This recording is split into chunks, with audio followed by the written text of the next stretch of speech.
소리가 들리십니까? 깊은 산골 시냇가에 피어나는 버들개지. 드넓은 벌판 구석진 데서 수줍은 듯 물오르는 들풀들.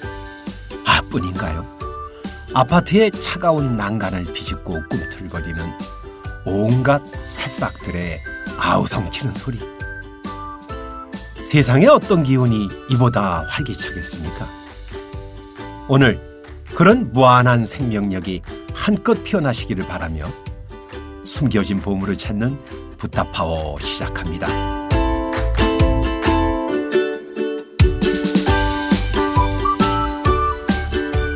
지금 행여 외로우신가요? 다른 뜻이 아닙니다.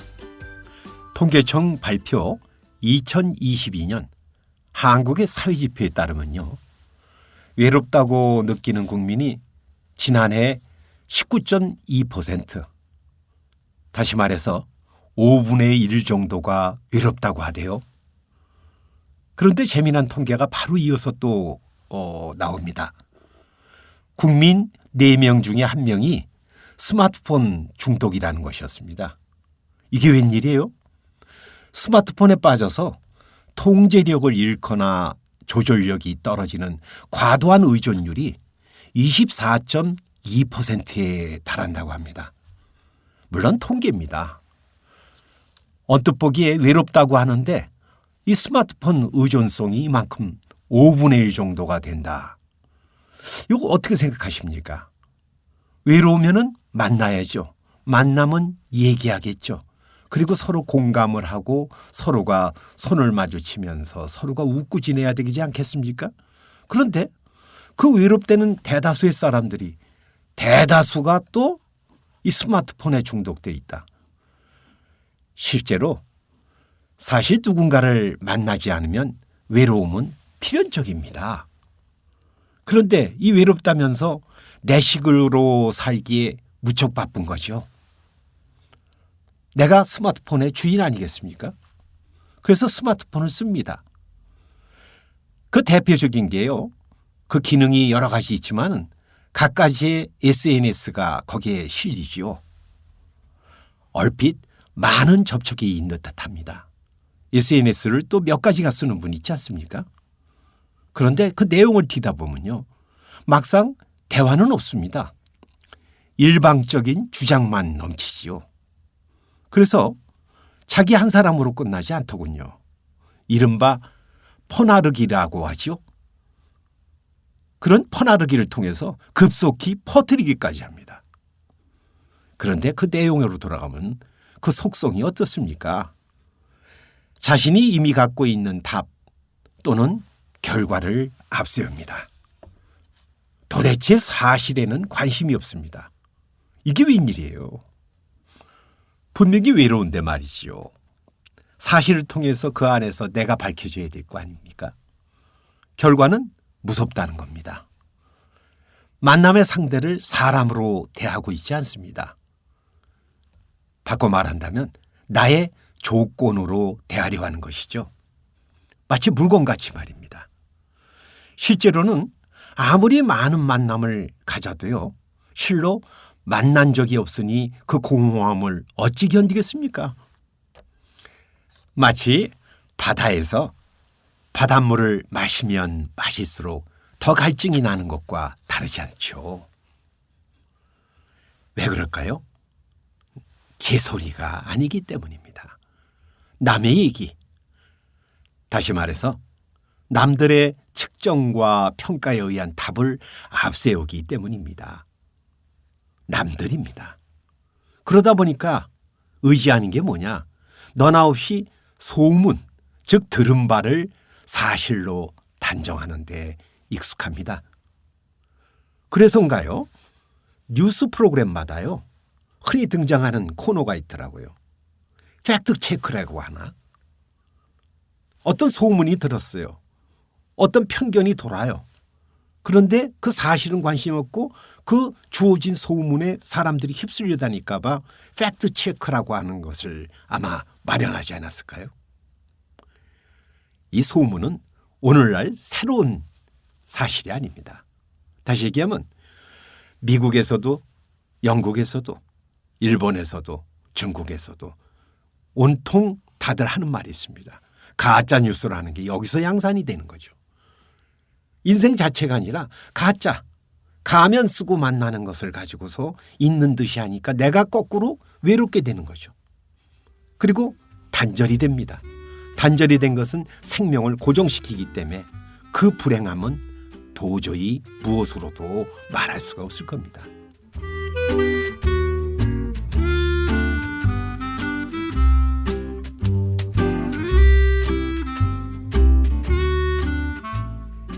때는 바야흐로 저 유명한 세종대왕 때입니다. 그 세종대왕 때는 참 명신이 많았죠. 그 중에서도 황희정승 하면은 우리들이 다 알고 있는 분인데, 이 황희정승이 연세가 들어가면서 가만히 생각하니까 자기 뒤를 이을 그릇이 필요한 겁니다. 이 나라를 책임질 그런 인물이 어디 있을까 둘러봅니다. 둘러보다가 한 사람한테 꽂힙니다. 그 사람은 북도의 도절제사로 있던 김종서 장군입니다. 이 김종서를 발탁하기 위해서 앞뒤 가릴 것 없이 이분을 호조판소로 승진시킵니다. 여러분들 회사 생활을 하시거나 또는 무슨 어떤 사회적 조직에 들어갔을 때들 누가 승진하면은 축하도 있지만 어떻습니까? 지시가 있죠. 그러한 일이 되겠습니다. 황희정승이 이렇게 김종서 장군을 이제 호조판소에 발탁을 하고 보니까 여기저기서 말이 나옵니다. 그것도 좋은 쪽의 얘기가 아니라 험담이죠. 또는 모자란 얘기겠죠. 가만히 생각하니 이 황희정승이 이대로 내버려뒀다가는 인물이 이제 여기서 축출되게 생긴 겁니다. 아무리 인물감이 있으면 뭐합니까? 그 사람이 인정을 못 받고 그 사람들이 남들이 그분을 따르지 않게 될 때 그 결과는 뻔한 거 아니겠습니까? 그래서 황희정승이 곰곰이 생각하다가 드디어 꾀를 냅니다. 어느 날 황희정승이 당신 내외와 함께 두 사람만 있을 때였습니다. 아무도 못 보고 못 들을 때 이 내외간에 은밀히 얘기합니다. 안방에서 부인의 귀에다 입을 살짝 대고 자기 귀 속에서 지금 파랑새가 나와 공중으로 날아갔다. 이렇게 얘기하는 겁니다. 부인이 깜짝 놀라겠죠. 처음엔 농담인가 했는데 너무나 천연덕스럽거든요. 이 괴상한 이야기를 듣고 난 부인 어떨까요? 혹시 내 남편한테 무슨 일이 있지 않을까? 여러 상념이 아마 돌았을 겁니다. 그런데 재미난 일입니다. 한 달도 못 돼가지고요. 서울 장안에 있는 사람이 아무도 모르는 사람이 없었다고 하는 겁니다. 그 말이 발이 달린 것도 아니고 꼬리가 붙은 것도 아닌데 말이죠. 황정승 귀 속에서 파랑새가 나와 슬피 울면서 날아갔다. 드디어 버전이 확대되기 시작합니다. 그리고 그 새가 새벽에 나왔다가 저녁이면 다시 황정승의 귀 속으로 들어가기도 한다. 여기서 더한 소문이 더 이제 증폭이 되는데요. 황정승의 귀가 하도 들락날락고 해서 귀가 퉁퉁 부어가지고 그 댁에서는 야단법석이 났다더라. 이렇게들 떠들고 있었던 거죠. 그런데 막상 이 황희정승은요. 이 소문을 듣고 왜 귀가 인데 못 듣겠습니까? 시치미를 뚝 떼고 있었습니다. 그러다가 어느 날 어전회의가 열렸는데 이제 회의가 끝나고 나서 한 재상이요.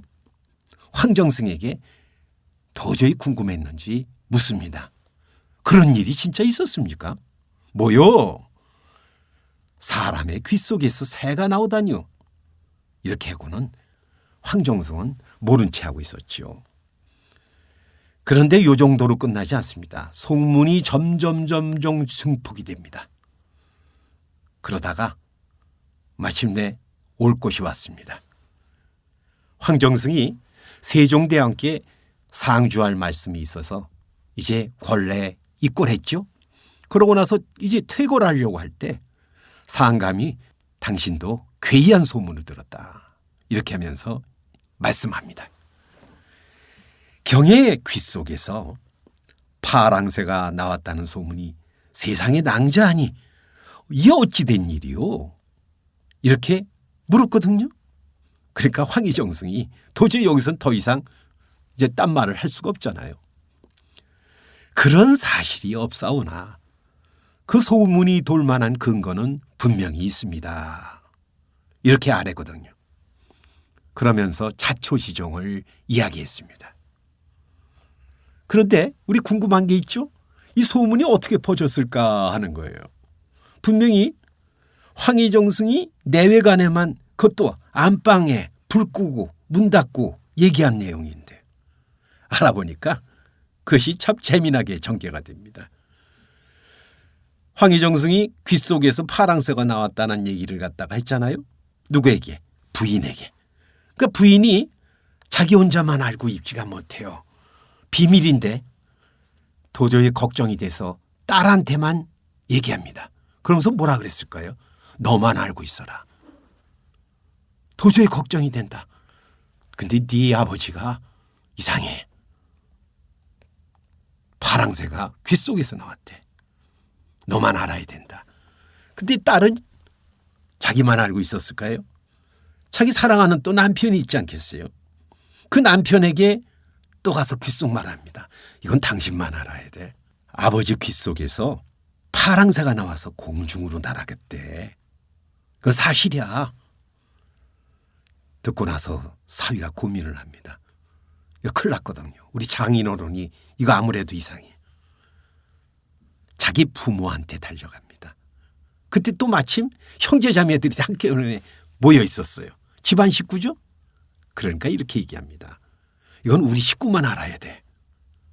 우리 장인이 귀 속에서 파랑새가 나와가지고 공중으로 날아갔대. 이런 식으로 이 말이 차츰차츰 퍼졌던 거죠. 나중엔요, 어느 정도까지 됐냐면 귀 속에서 새떼가 날아왔다.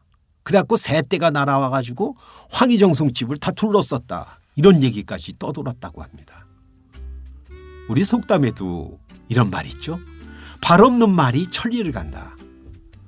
소문이란 게 원래 그렇습니다.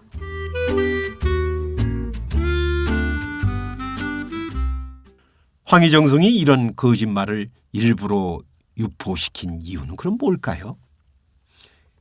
앞에서도 말씀드렸습니다마는 자기가 추천한 도절제사 김종소 장군에 대하여 그를 모략하는 헛소문이 조정에 널리 퍼져 있었거든요.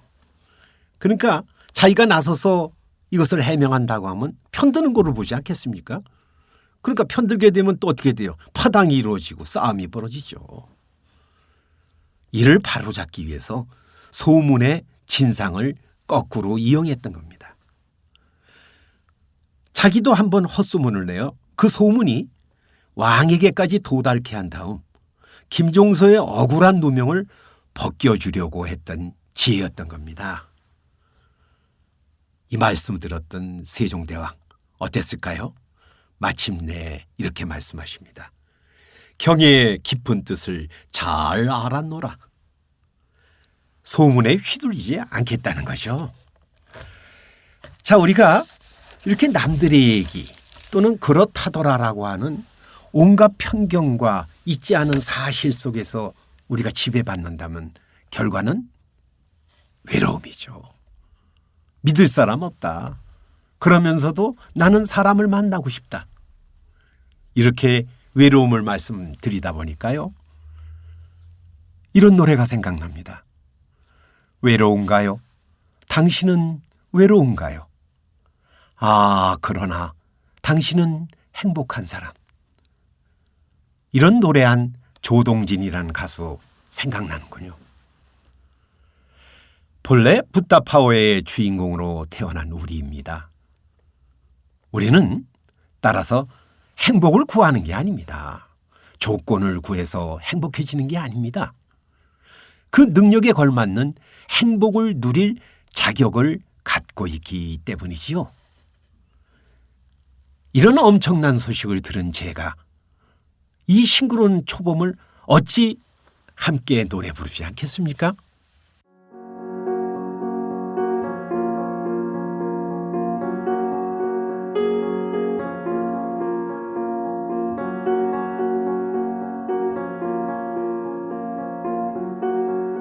초봄의 노래 오장환.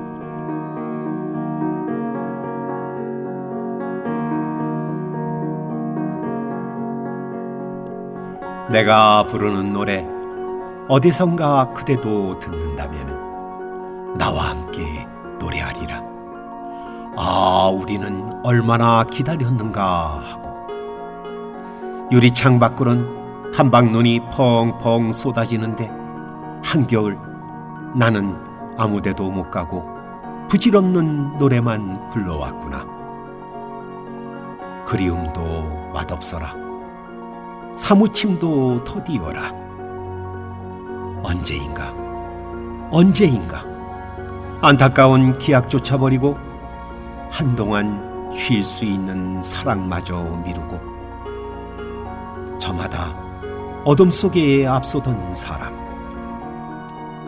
이제 와선 함께 간다. 어디선가 그대가 헤매인데도 그 길은 나도 헤매는 길. 내가 부르는 노래 어디선가 그대가 듣는다면 나와 함께 노래하리라. 아, 우리는 얼마나 기다렸는가 하고.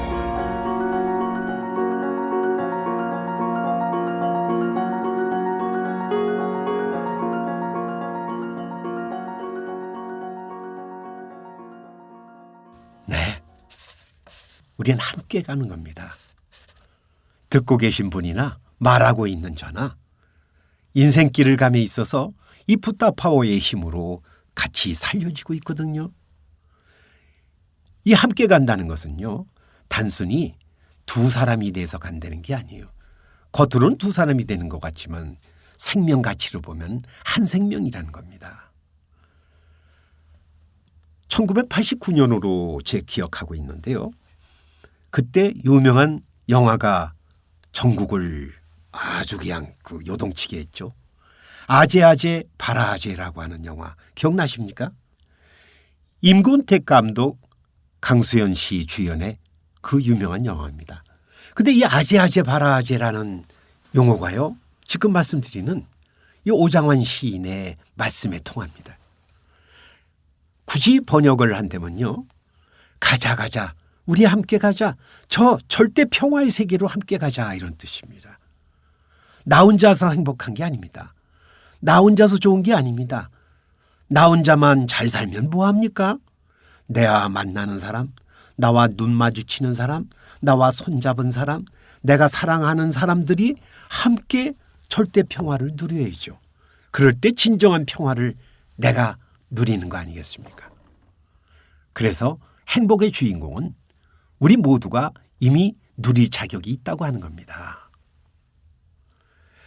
이렇게 말씀드려도요, 여태까지 살아온 그 습이 있어서 그런지 굳이 외로움을 고소하기를 고집하는 분들이 있어요. 그분들에게 옛 고사 하나 들려드릴까요?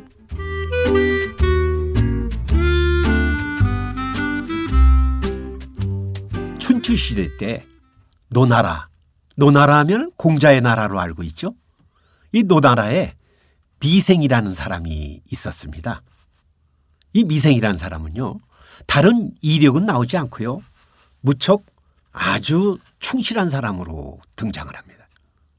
그는 특히 약속을 아주 중요하게 여겼다죠.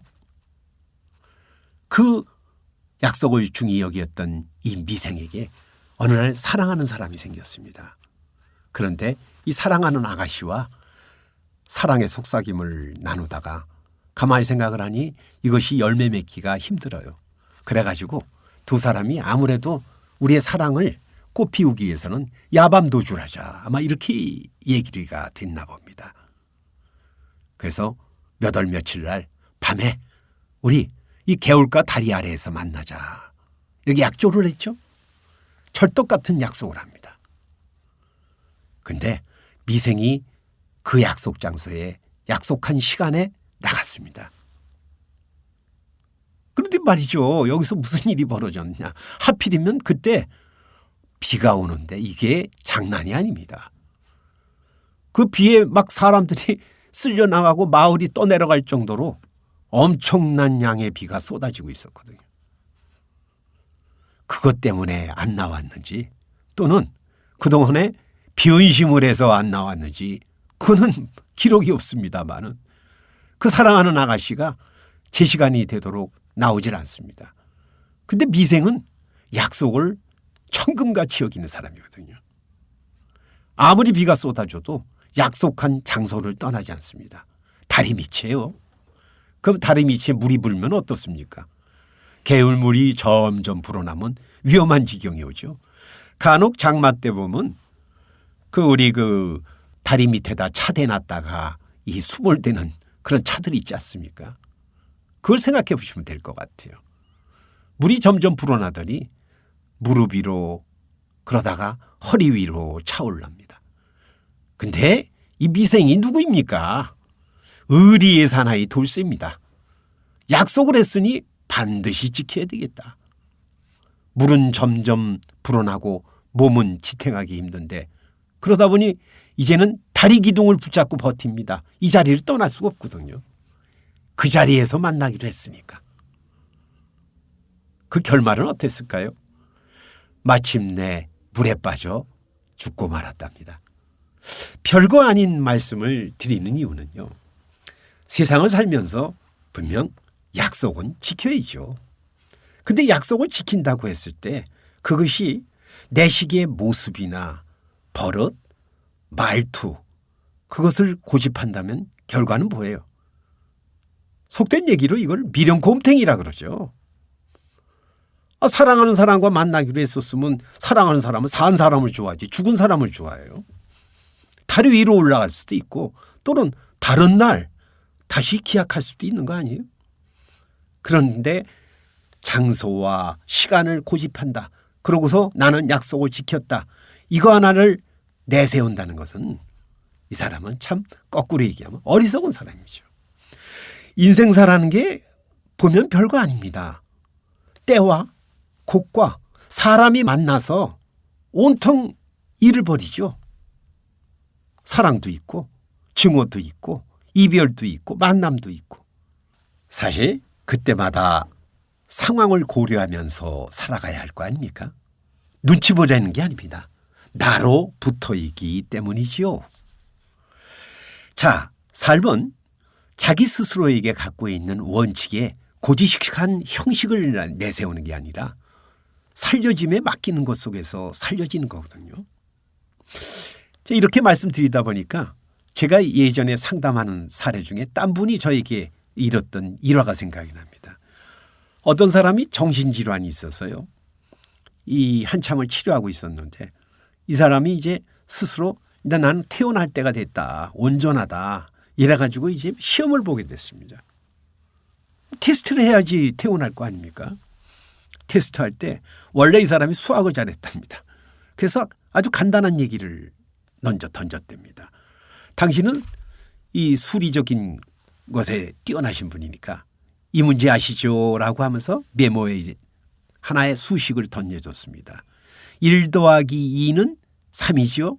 그랬더니 그걸 누가 몰라 이놈아. 그렇게 됩니다. 아 그래요? 그러면 2 더하기 1은 뭐지요? 그러면서 물은 분은 퇴원 수속을 준비하고 있었죠. 근데 이 환자분의 대답이 걸작이었습니다. 2 더하기 1? 이 사람 이상한 사람이네. 쉬운 거는 지가 답하고 어려운 것만 나보고 답하라 그러네. 그래가지고 다시 그 퇴원 수속하는 것을 그 자리에서 다시 돌려줬다 그러죠. 언뜻 우습게 얘기입니다마는 내가 고집하는 답 그것을 앞세우다 보면요. 문제를 바라보지 않습니다. 그 알량한 지식과 경험을 앞세우는데 급급한 거죠.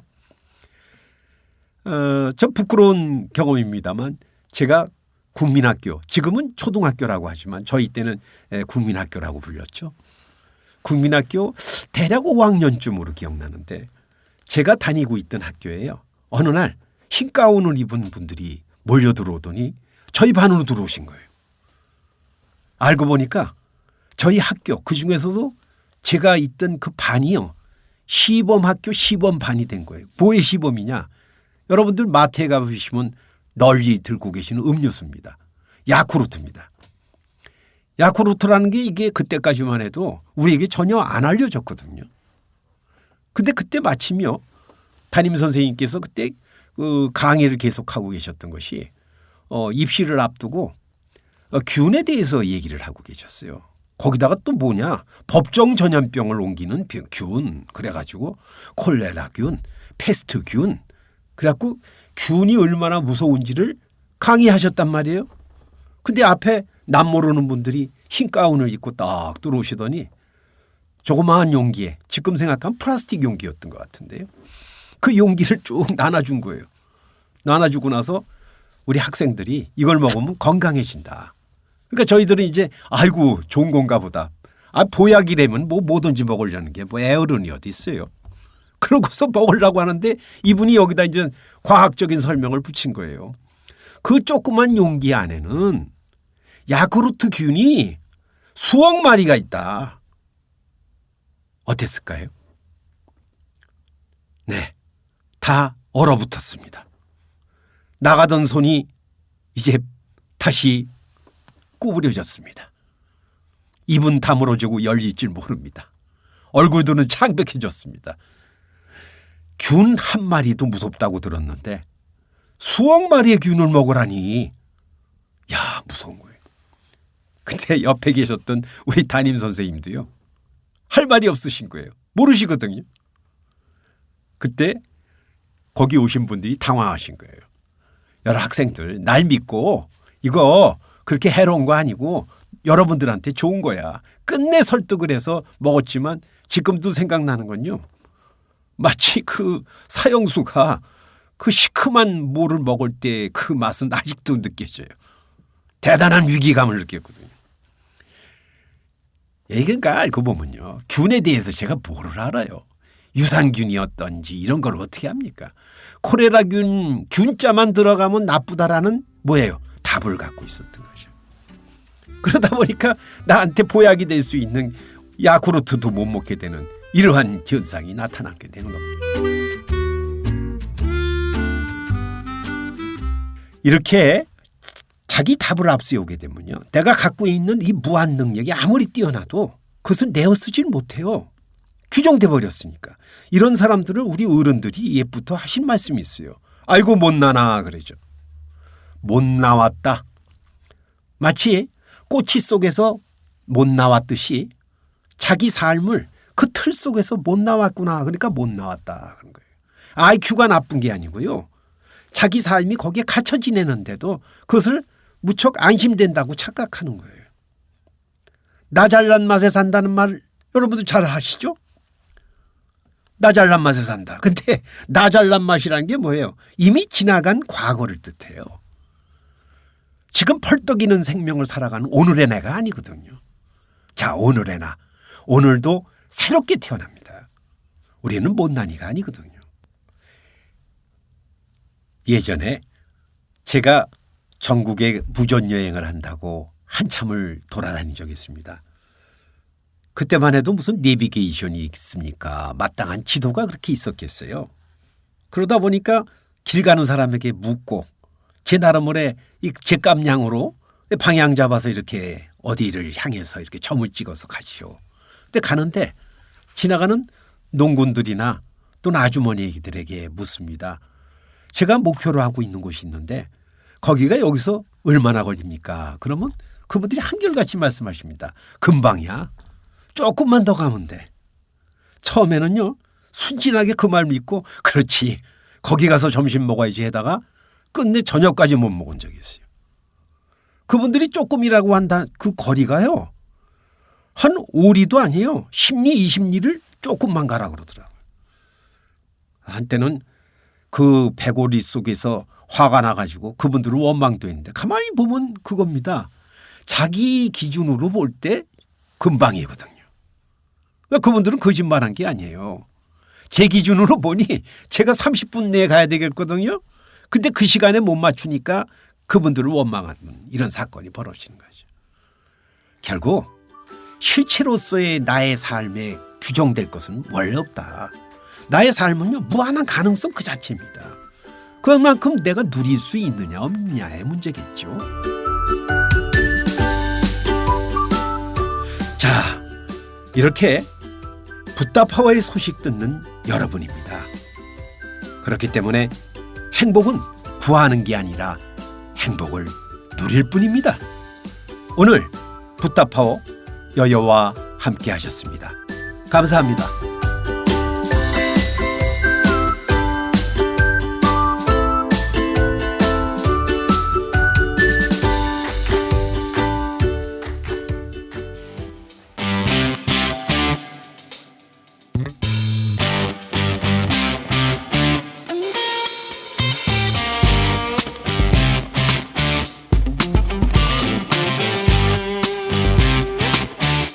여기는 수카바트 라디오 교육 채널입니다.